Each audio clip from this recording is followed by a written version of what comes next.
Live from the Gospel Broadcasting Network located just outside of Memphis, Tennessee. Be a part of today's episode by calling in or interacting with us through Facebook. Now from Olive Branch, Mississippi, it's GBN Live.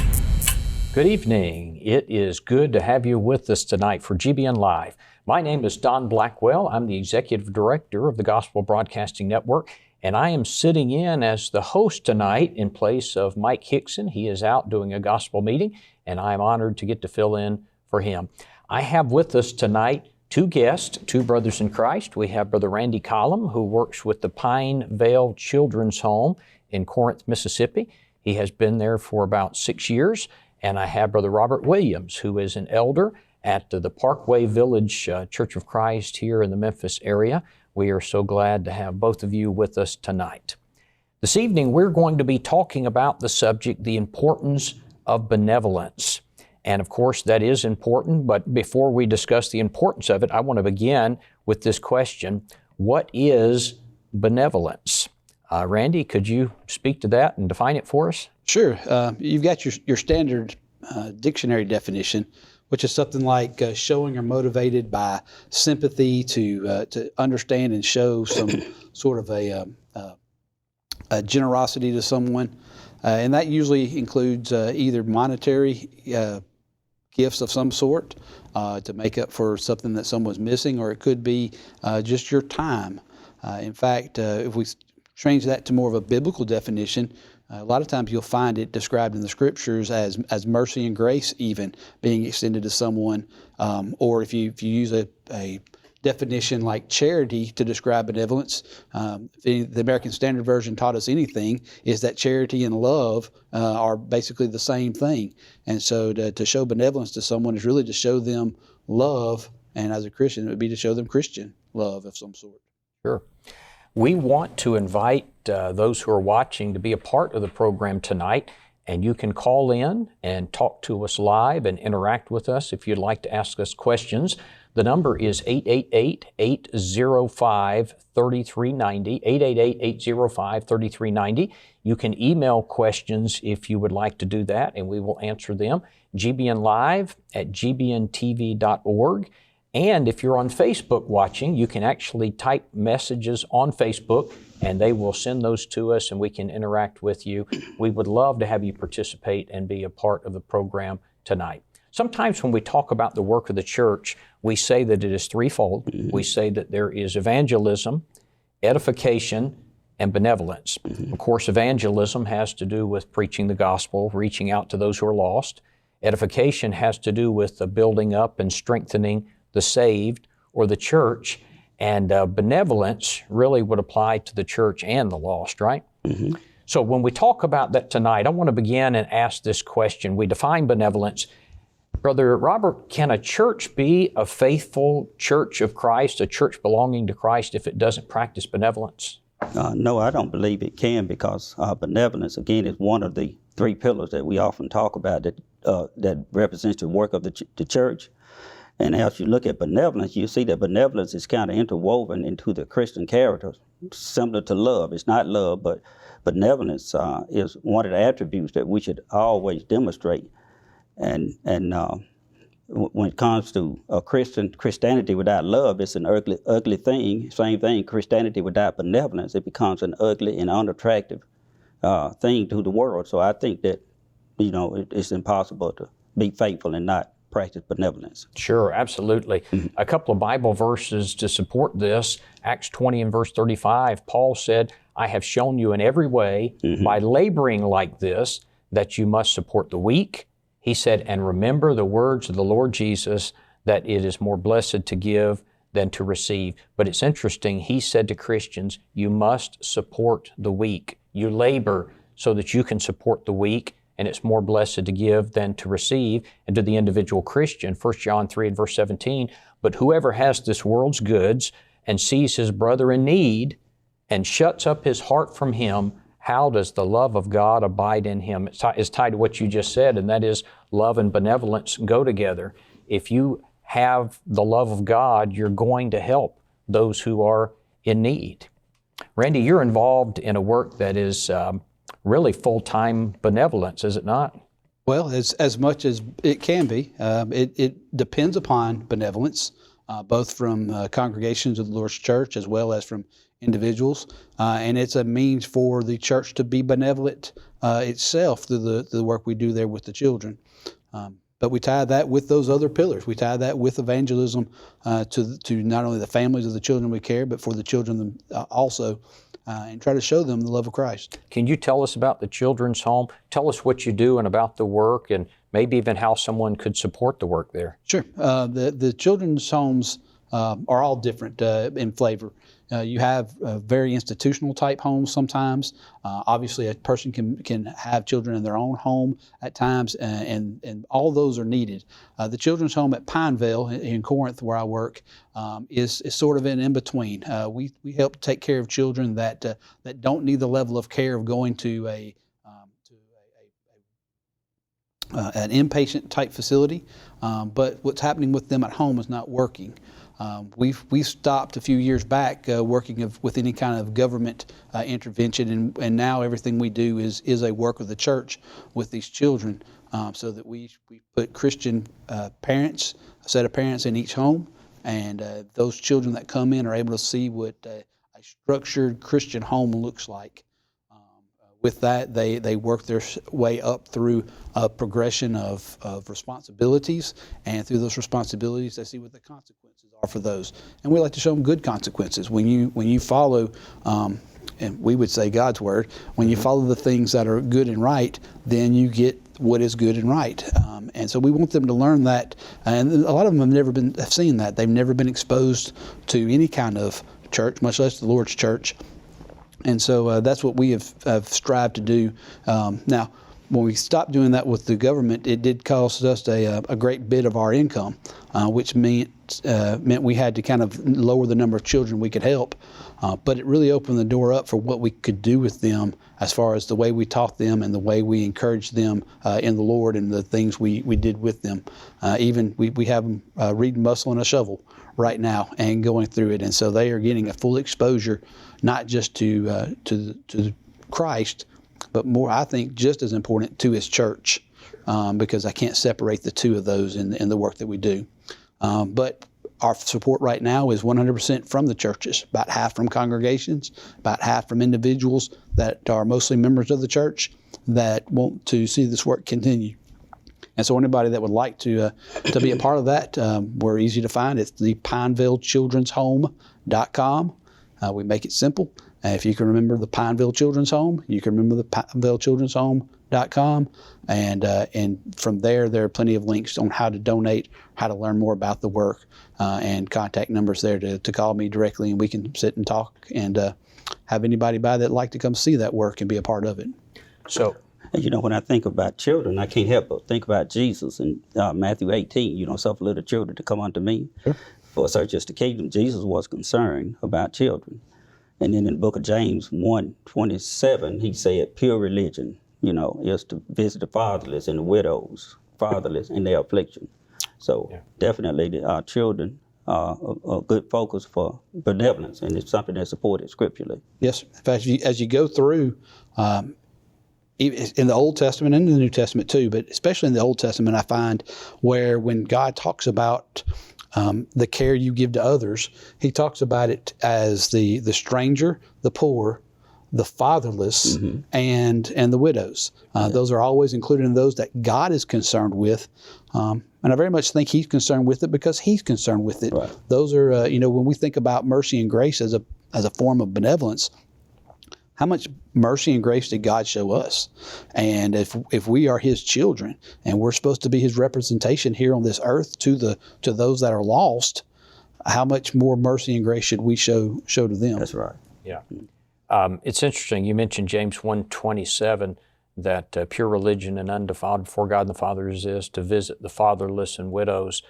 The way the King James translates that, to visit the fatherless and widows in their affliction, the idea people have is, I'm going to drop by and pay a visit, and I have fulfilled my Christian duty.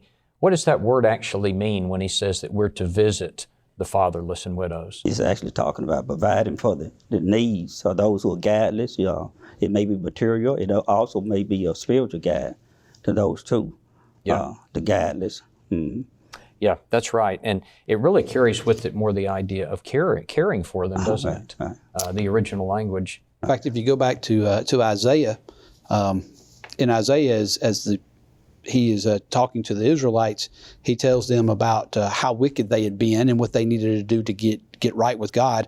In Isaiah chapter 1, verse 16, he tells them, wash you, make clean, put away the evil you're doing from before mine eyes, cease to do evil. So, of course, we get rid of the bad stuff. And then verse 17, he adds in the others, learn to do well, seek judgment, relieve the oppressed, and he uses the word in the King James, judge the fatherless. And now we might say, well, why, what are you going to do, send them to prison? Right. But it has a different kind of idea. It has that idea of governing. In fact, sometimes you hear people talking about having a governess or someone that's responsible for them. And if you're going to be responsible for their physical well-being, you better be responsible for their spiritual well-being. That's right. Yes. The Scripture talks about those who went around the world to convert others and then made them a twofold son of the devil. Right. So we don't want to do that. We want to, if we're going to see to these in any benevolent need, if we're going to see to their physical needs, that's always coupled with their spiritual needs, the same way God would. In fact, I just looked up the Greek word here from James 1:27 for to visit. The very first definition is to look after. And so it doesn't mean pop in and say hello, but it has to do with providing care, which is what y'all are trying to do. Let me ask you this question, because I don't know much about how the children's home works.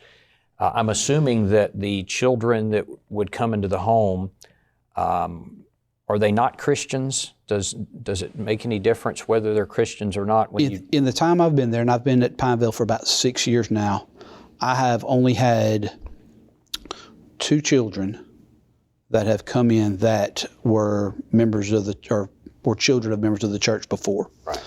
And even those, they came in not because of neglect of the parents, but because there were issues with the child that we were suited to try to help. And so our facility is open for that. We see a lot of grandparents, extended family members having to raise their grandkids or nieces or nephews. And so that's really what the area we like to get involved with, so that we can help take that load off of the family and let them be the grandparent or the aunt or uncle for that child, and us take the day-to-day and make sure they see a Christian home. Well, let's talk about this for a minute, Brother Robert. The idea, we talked about the 3 pillars, edification, evangelism, and benevolence. How are benevolence and evangelism tied together? Should they be tied together? I'll give you an example. I know of a congregation on one occasion that they were providing bags of groceries to take into the community. And some of the members said, let's put tracts, gospel tracts, in these bags of groceries. And some of the members objected, and they said, no, we just want the people to know that we care about them. Mm-hmm. What do you think about that? Are evangelism and benevolence tied together? Well, we see in the Bible where Jesus fed the 5,000 that followed him, but he also taught them the gospel as well. And so I think it really is a great tool for us to connect and show that we care. Mm-hmm. And, when people know that you care, they have a tendency to be more open to us teaching them the gospel. And so I think that's a very great opportunity and an excellent idea. When I was in a small town, Yazoo City, I started a congregation there back in, I think, 1988. Mm-hmm. And we had a clothing giveaway.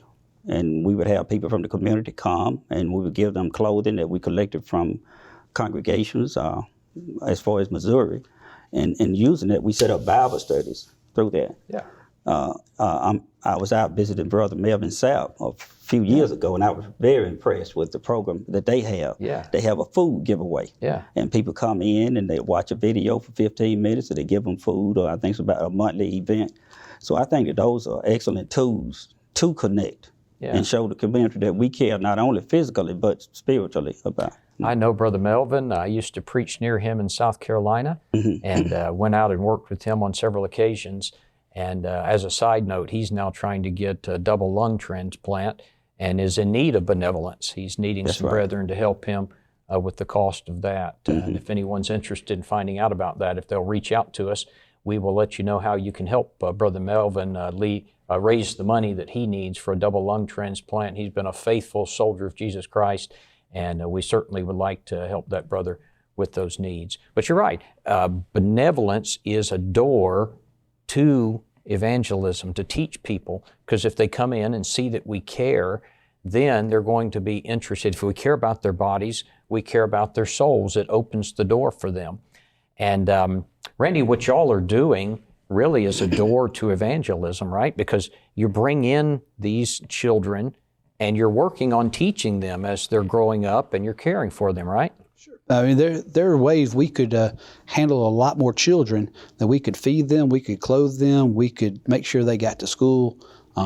But the time that it takes, and that's what a lot of these children, that's all they were really missing. They needed more time, and they needed families that knew how to spend that quality time with them, not just quality, but quantity time with them. And that's what we're able to do. And the good thing is they haven't been prejudiced by the world, and so they're very good soil to teach. You don't have to tear down, you can build up. There you go. Well, we got to tear down a little bit sometimes. But And you mentioned before the program that you had the children reading the book Muscle and a Shovel. Yes, sir. We do that. Part of their progression through the program is memory work. We involve ourselves in programs like Lads to Leaders to some extent. They attend, the saying, every time the doors are open, we're there. And that's not just something that happens with the child, but that's something that is explained on the front end to the families. We explain to them, look, we exist because we are a work of the Church of Christ. Right. Every piece of literature that they see and we go through, we talk time and time again about the fact that we are a work of the Lord's church and what that entails. Yes. And that we expect the child simply to respect us when we go into these environments. From that, they'll learn. Even if they never convert while with us, they'll have a chance that later in life they can look back and say, look, there's someone who cared for me unconditionally, showed me mercy, showed me grace, and I know where they came from. I know they came from the church. Yes. In working with different congregations over the years, I have tried to persuade them to investigate children's homes before they support them, because certainly we want to care for children, and certainly we want to look out for people's physical needs, but ultimately we want to put them in an environment where they're going to be taught the gospel, where they're going to be taught to Christianity, and faithful Christianity. Make sure that you know that this is a sound home that you're putting them in, and so that's what's so good. In fact, one of my biggest obstacles, and I'm facing it right now, is finding Christian couples that want to come and be house parents. It's tough on two regards. One, there's a very small pool of applicants.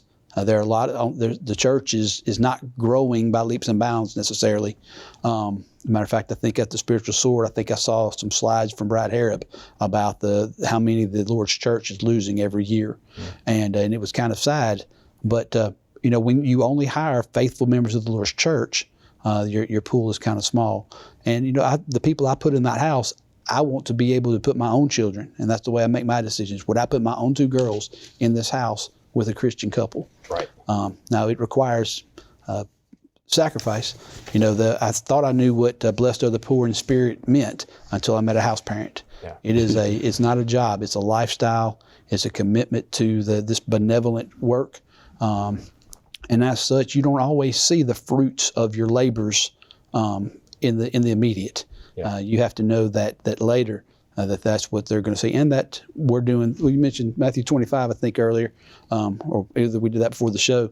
And the instructions that Christ gives there are to give water, give food, go visit. Never talks about the results of what happens, except for that you give glory to God for doing what He is His will in these things. Right, Brother Robert. What are some ways that Christians can practice benevolence? Again, we mentioned benevolence is not always about material. It can be about your time, the time you spend actually teaching and putting forth the effort to show the love, to teach them the gospel. Also, when we're visiting, oftentimes you'll run into, you'll see needs that people have when you go out and canvass the neighborhood. oftentimes we see needs that we can address. Okay. Then. Okay, they're telling me it is time for a break. So if you will stay tuned, we will be back with you in 2 minutes.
This program is different from many other programs in that we examine videos that teach religious error and we expose that error in the light of the Bible. We always try to be kind and respectful toward those who we are looking at their videos, and we always reach out to the speakers on these videos and we invite them to publicly debate us, to discuss these things, because we believe when we are dealing with matters as important as one's eternal salvation, you can't afford to be wrong.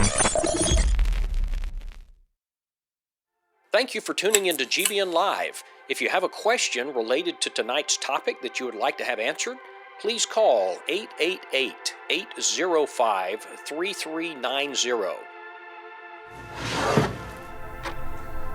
You can also email us at gbnlive@gbntv.org.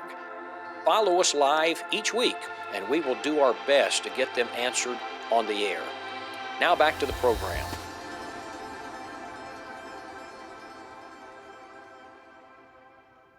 This is GBN Live. We're glad that you have joined us for the program tonight. This evening, we're talking about the importance of benevolence. We're going to pick up and continue our discussion. I want to go to Matthew chapter 25 and verse 34.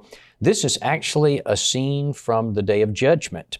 And it's very interesting because Jesus has mankind divided to His right hand and to His left. Matthew 25:34 says, "Then the King will say to those on His right hand, 'Come, you blessed of my Father, inherit the kingdom prepared for you from the foundation of the world.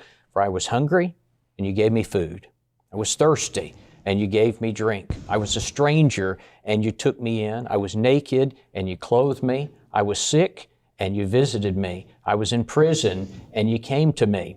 Then the righteous will answer and say unto Him, 'Lord, when did we see you hungry and feed you, or thirsty and give you drink? When did we see you a stranger and take you in, or naked and you clothed me? Or when did we see you sick or in prison and come to you?' Now listen to this. Then the King will say to them, 'Assuredly I say unto you, inasmuch as you did it to one of the least of these my brethren, you did it unto me.' Then He will also say unto those on the left hand, 'Depart from me, you cursed, into everlasting fire, prepared for the devil and his angels.'" And then He's going to go through the reasons again. He says, "For I was hungry, and you gave me no food. I was thirsty, and you gave me no drink. I was a stranger, and you did not take me in, naked, and you did not clothe me, sick and in prison, and you did not visit me." We learn from this that benevolence is not something that just doesn't matter, that we can be flippant about. We see that on the Day of Judgment, our eternal destiny is hanging in the balance based on benevolence. Of course, that doesn't lay aside the fact that you have to be a Christian and obey the gospel. There are other passages that deal with this, but specifically here, He's talking about the importance of benevolence and my eternal damnation or salvation. Randy, speak to this for me. Well, a couple of points on this. One, you'll notice that not a single thing on this list really cost much of anything to you. I mean, a bottle of water, if you get it at the wrong gas station, might cost you $2, but you can buy a case of it at Kroger. Food, even, I tell people all the time, I can throw another potato in the pot, and we got enough to feed one more. None of these things really cost us much. But what they do, and going back to kind of that definition, biblical definition of benevolence, is show the world what God is like. I can't imagine converting to a religion that did not show some kind of benevolence. A religion that was void of any kind of good work toward mankind. Now, that good work all day long is not our salvation. It won't save them. But what it does is show them what God is like if we're His children. In fact, that last point he makes about I was in prison and you came unto me. If you looked at the Greek word for came unto there up in Thayer's, one of the metaphorical definitions he gives is to come to know or to influence. And that's what we want to do. We want to have an influence, a positive influence on anyone in need to the gospel. Yes. And so that's what this list entails to me. When I read that passage too, to reiterate what you said, it's something that everyone can do. Oftentimes, you hear people make excuses that they don't have the talent to do a particular thing, but everyone can feed the hungry, give clothing or water to the thirsty. It's something everyone can do. So there's no excuse for not doing it. This is really a sobering passage to me because sometimes we focus so much on obeying the gospel. Person has to obey the gospel. We talk about baptism, and I'm not discounting that. A person can't go to heaven if he hasn't been baptized and washed of his sins. We talk about worshiping properly, and we have to. God is a spirit, and they that worship Him must worship Him in spirit and in truth.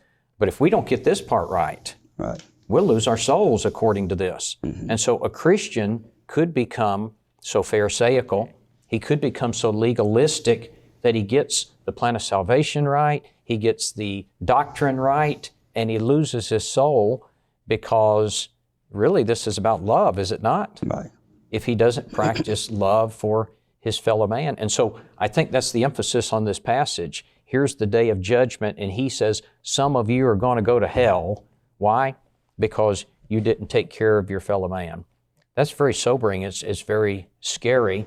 And I think particularly for the Pharisees of Jesus' day and the Pharisees of our day, we need to be careful not to fall into this trap. And we can say that, well, I gave at church. So if you want benevolence, go talk to the brethren at church. But there are some individual things that we are responsible to do as we go through our daily, activities. When we encounter people that need our help, individually we should do it. I think that's right. Sometimes people think it's only a collective action. Well, you read that right there in that chapter, didn't you? When your church gave me some water, your church gave me some food, your church came to visit me. Right. Then you're covered. That's right. We should probably say on the other side of this, I have known people over the years who were members of the church, and they are very benevolent. They're very generous. They're very caring. That's right. But then they don't get the other things right. And so both of these things are required. You can't just say, I'm just overflowing in love and benevolent toward everyone, so God's going to love me. That's kind of the thinking of the world, isn't it? And leave the other undone. Yes, that's right. We're just so loving and caring, and that's all that matters to the Lord, that we have to get these things right. Here's a couple of other passages. Matthew 5:42, Jesus said, give to him who asks you, and from him who wants to borrow, do not turn him away. Luke 3 and verse 11, Jesus answered and said to them, he who has 2 tunics, let him give to him who has none, and he who has food, let him do likewise. Of course, a tunic was an article of clothing, probably an undergarment, talking about a person who's cold. You're going to provide clothing for that person. Now, when a Christian hears passages like this, Matthew 25, this is a judgment scene. This could be scary. And then give to him who has not. Provide food for him. If a Christian is a tender-hearted person, these things could really eat at him. And then he sees a person standing on the side of the road with a sign that says we'll work for food, it brings up an interesting question, and that is, are there con artists out there who are going to take advantage of a Christian's benevolence? What do you say to that? Of course, we know the answer is yes on that one. And I think that we are also required to be good stewards, Yeah. and to be wise. And there's nothing wrong with verifying who you're giving to. That is a difficult thing that we encounter, these mystery people that you don't know where they came from, where they're going, they have no history. And so I oftentimes, when I encounter a stranger that I want to verify, I'll ask them for references, Yeah. There's nothing wrong with that. Oh, that's wise. Give me a phone number of your family, a friend, someone that I can call and verify who you are. Yeah. If they can't do that, then, I remember on one occasion, my father-in-law preached outside of Winston-Salem, North Carolina, and there was a woman who would stand on the side of the road, and it said, need food or need help, a typical sign, and she was pregnant.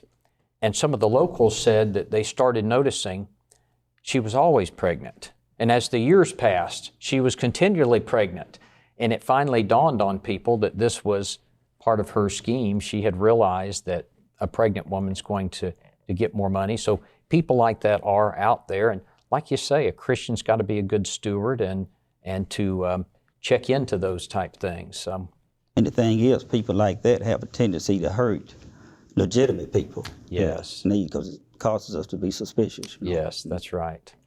Obviously, in Luke's account of the Sermon on the Mount, in Luke chapter 6, beginning about verse 27, he talks about our enemies. Yeah. And what he says about our enemies is, give to every man that asketh of thee, and of him that taketh away thy goods, ask not again. It goes on down to verse 34, he says, and if ye lend to them of whom ye hope to receive, what thanks have ye? And I don't imply that our benevolence, we're looking for anything in return. But verse 35 is where he really drives it home. He says, love your enemies and do good and lend to them, hoping for nothing again, and your reward shall be and your reward shall be great, and ye shall be, and here's, I'm hitting this nail hard, the children of the highest. How does God give to us? He goes on to say that be ye, and that's verse 36, be ye therefore merciful, as your Father also is merciful. Verse 38, give, and it shall be given unto you, good measure, pressed down, shaken together, running over, shall men give unto your bosom, for with the same measure that ye met withal, it shall be measured to you again.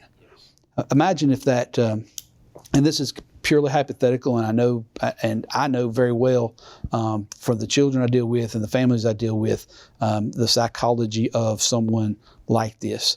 But imagine, if you will, that woman that feigned to be pregnant, if every day you stopped by and you gave her something.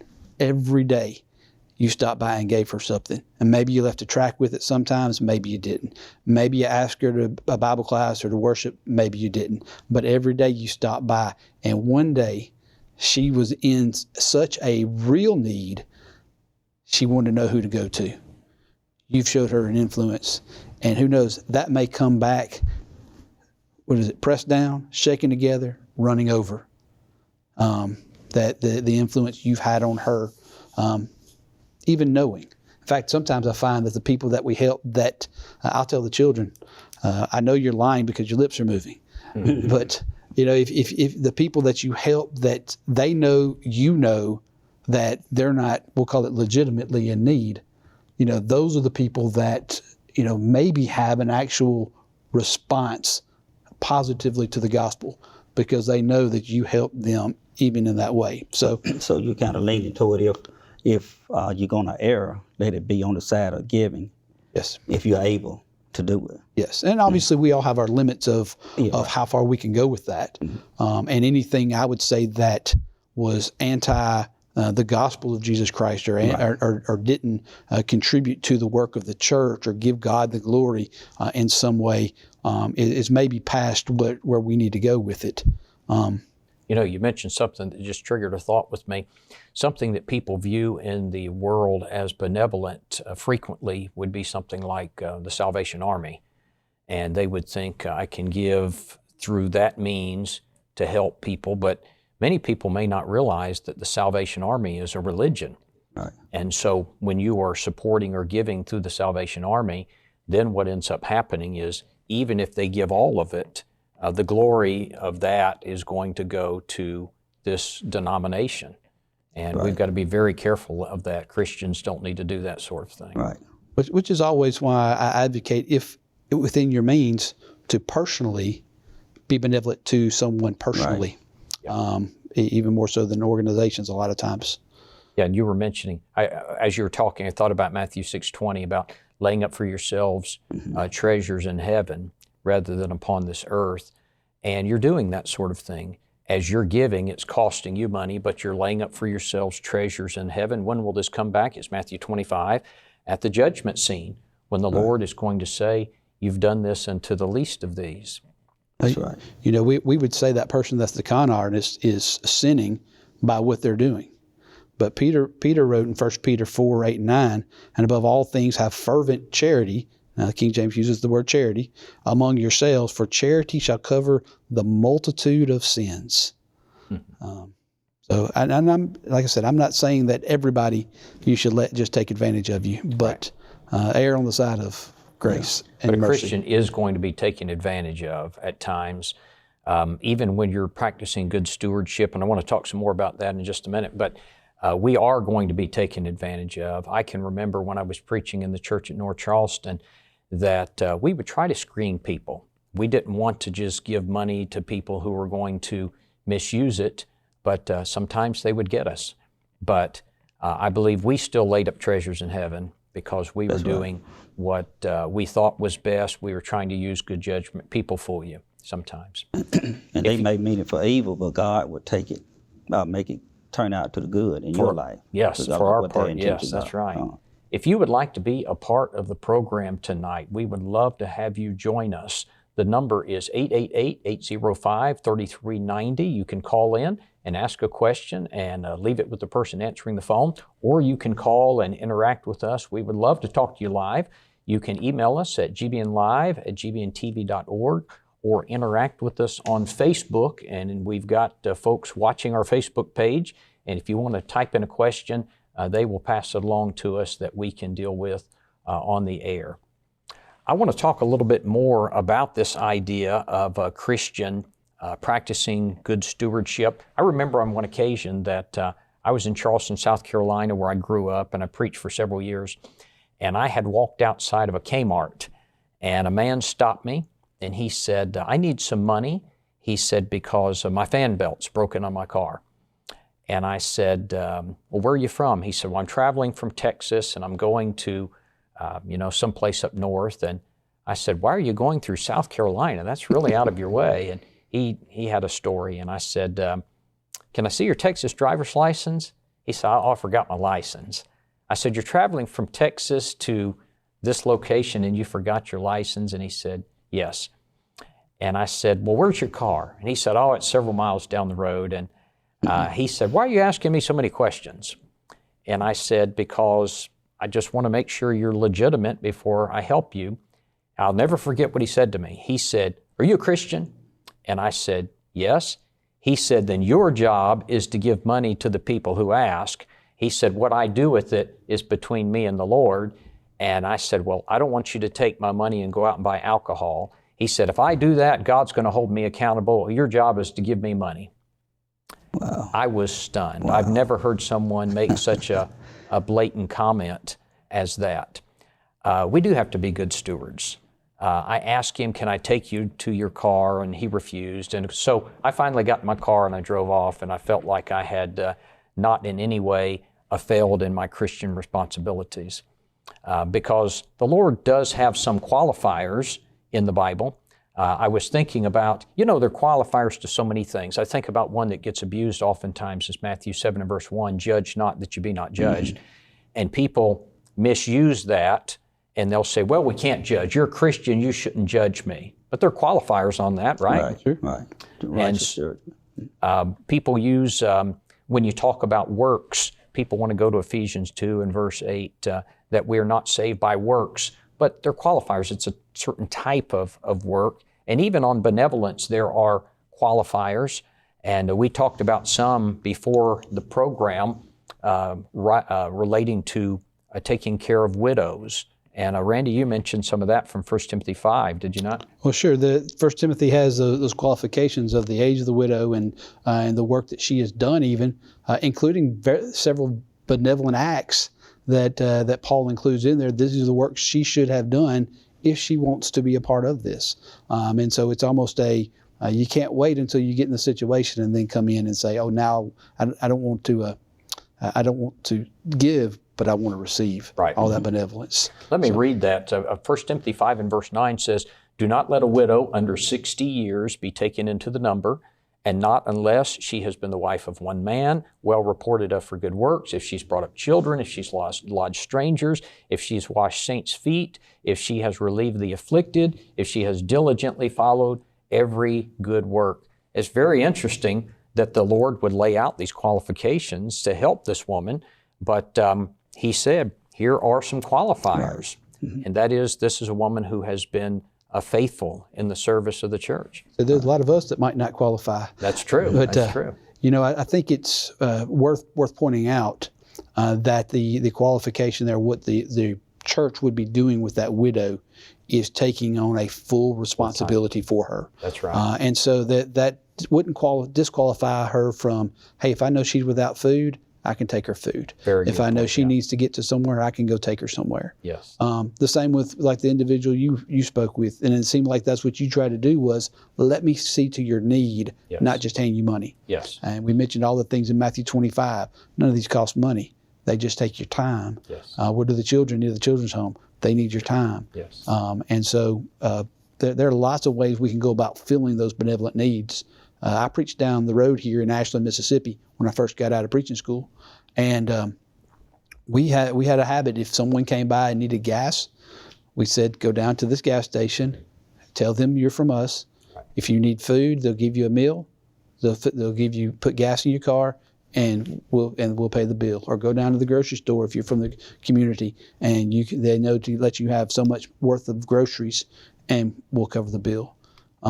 And they knew the qualifiers, you know, the alcohol and tobacco products were not on that list. That's right. But we're going to make sure you get your needs taken care of. So that's one way we kind of tried to weed out, we'll say, those that were just trying to take advantage of us. Well, it is time for us to take another break. If you will stay tuned, we will be back with you in just a moment.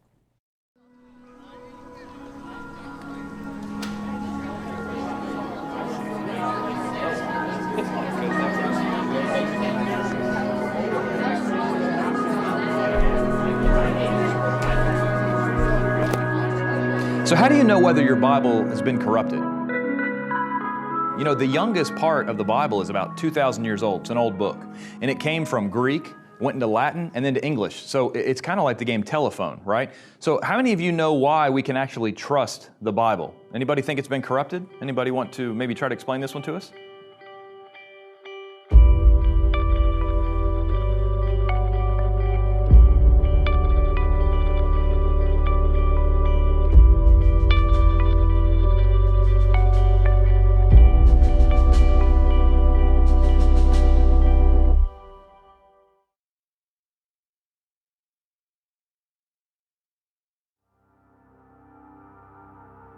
I never checked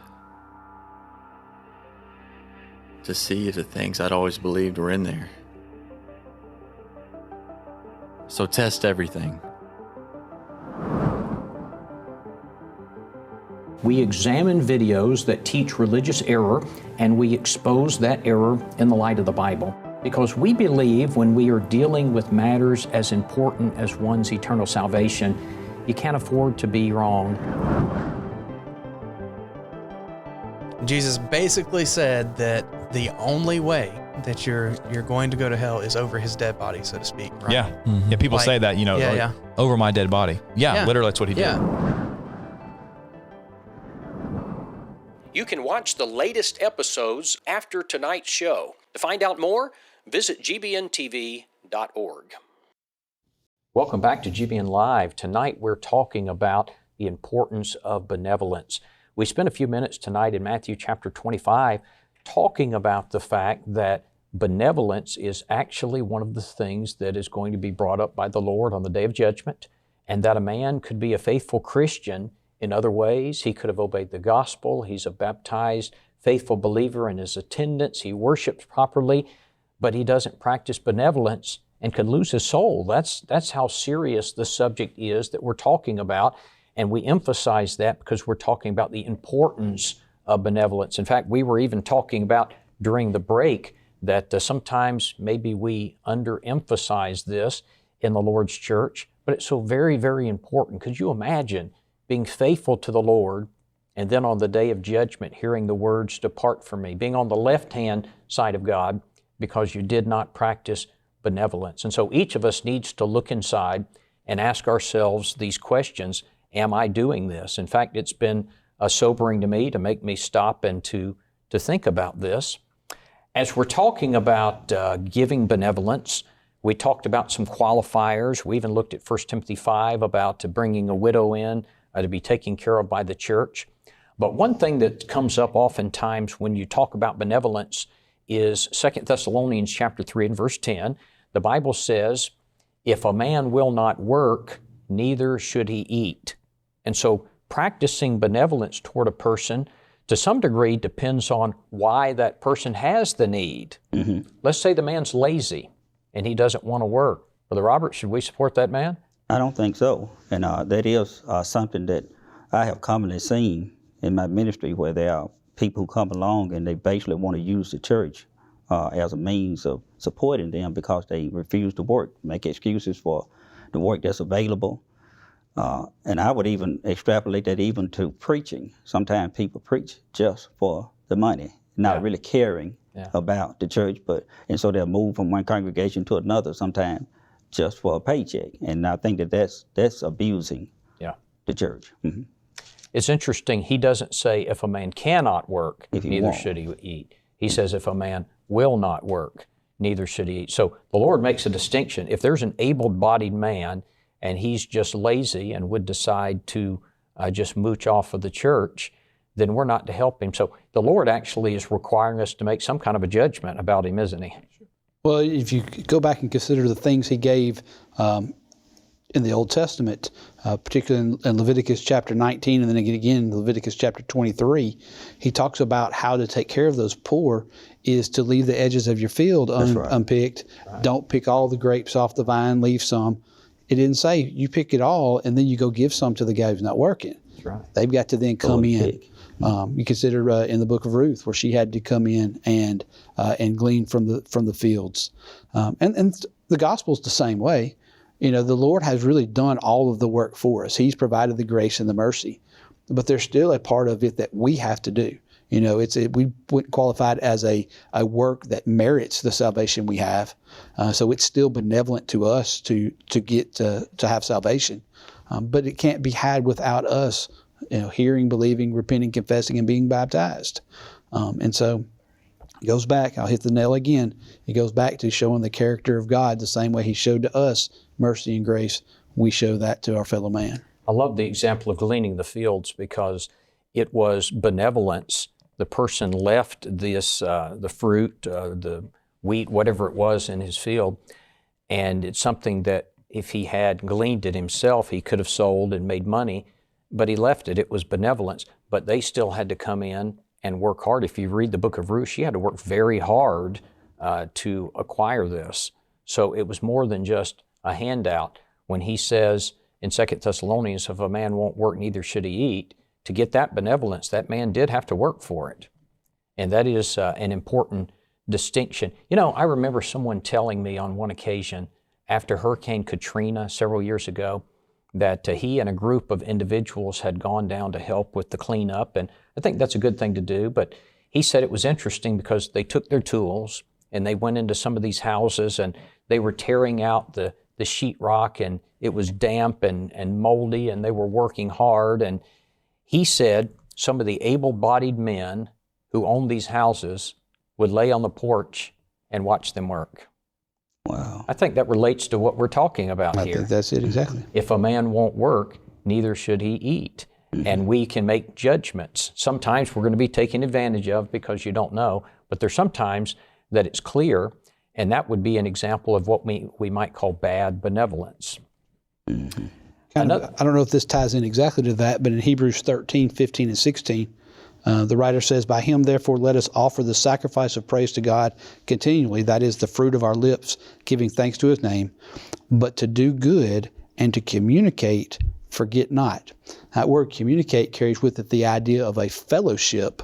Right. And if I'm doing good and fellowshipping with this person, then we're working together. That's right. I may be carrying the lion's share or the biggest part of the load of the financial strain, bringing the supplies or the tools, but the other person has just as much responsibility to fellowship with that in the same way. Yeah.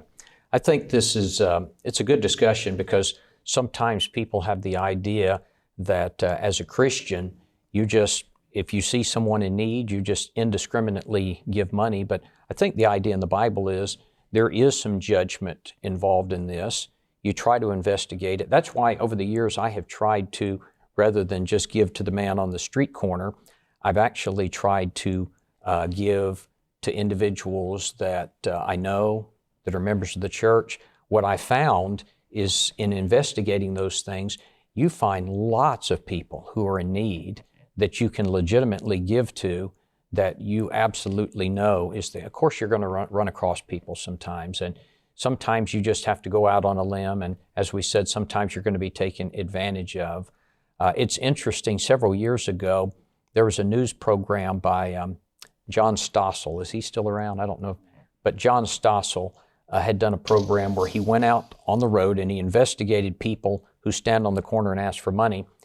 And he said those people, what he had determined was most of those people, he said, were con artists. Mm-hmm. And he stood out there and he said that you could collect about $100 a day. He said that they were making good money. Of course, it was tax-free. And it was interesting to hear him talk about it, because he had interviewed a person. In fact, if you go on YouTube and Google this, John Stossel and homeless people, I think it's still on there and you can watch it. But he interviewed someone who's supposed to be an expert in this area, and he was talking about the fact that they said that the majority of people who were doing this were drug users and people that were actually taking advantage.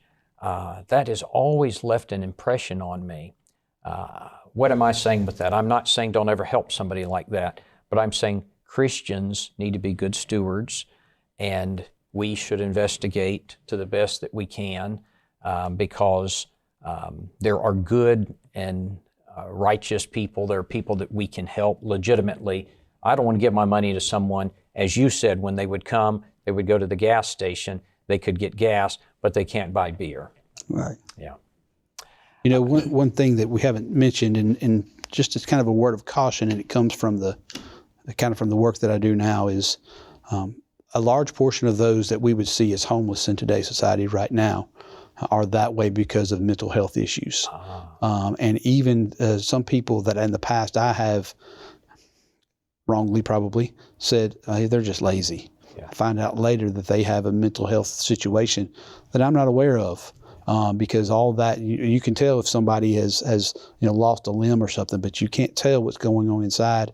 And so we just, and I'm just saying we need to be cautious of I think that's a very good point. We'll go back to judging someone to be, capable when they might not. And that's where that fellowship comes in, knowing the person and knowing what their need really is. Yeah, that's a very excellent point. In Luke chapter 3 and verse 11, the Bible says, "He who has 2 tunics, let him give to him who has none, and he who has food, let him do likewise." I think it's interesting, he says that you give to him who has no tunic. What if this man already has 2 tunics? What if this man already has 3 tunics? It becomes a different situation. Mm-hmm. And so what you have is actually a qualifier. James chapter 2 and verse 14, "If a brother or sister is naked or destitute of daily food, and one of you says, 'Depart in peace, be warmed and filled,' but you do not give him the things that are needed for the body, what profit is it for you?" So James faults them when they don't provide for legitimate needs. And so I think it's interesting, the Bible makes a distinction between wants and needs. The Bible mentions a tunic, which is clothing. Jesus said, I was hungry. That is food. I was thirsty. That is drink. James mentions naked and destitute. Again, food. And so in our society today, the reason I bring all this up is in our society today, we have maybe a different situation.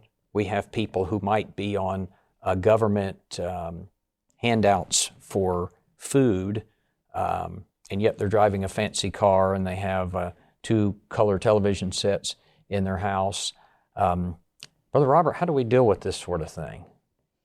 Well, I think, again, going back to discretion and using good judgment, and we should know the people, know who we are giving to. And sometimes, as we mentioned several times already, sometimes, you don't know. And the key is that when you see a brother have a need, or a sister, or anyone, and so the problem that we have, as we mentioned before, is the mystery, is when you don't know. What I've experienced is that in the Church of Christ, you have some very generous people. All the congregations I've been to, when they see a need, when it's obvious, I've always seen the church respond very positively to it. Yeah. It's just only when you're not sure about it, that's the difficult part of it. Yeah. Yeah, that's right. Mm-hmm. If they want to give to the home where you work, Randy, is there a way to set it up where they can be debited monthly or something like that? Yes, if they go to the PinevaleChildren'sHome.com website, the click to give button there will take them to a program where they can set it up. In fact, it's a church congregational type program that we use for that, to keep up with all of that. They'll be put on a mailing list to receive a quarterly where they see our budget and how we spend that money and where it goes.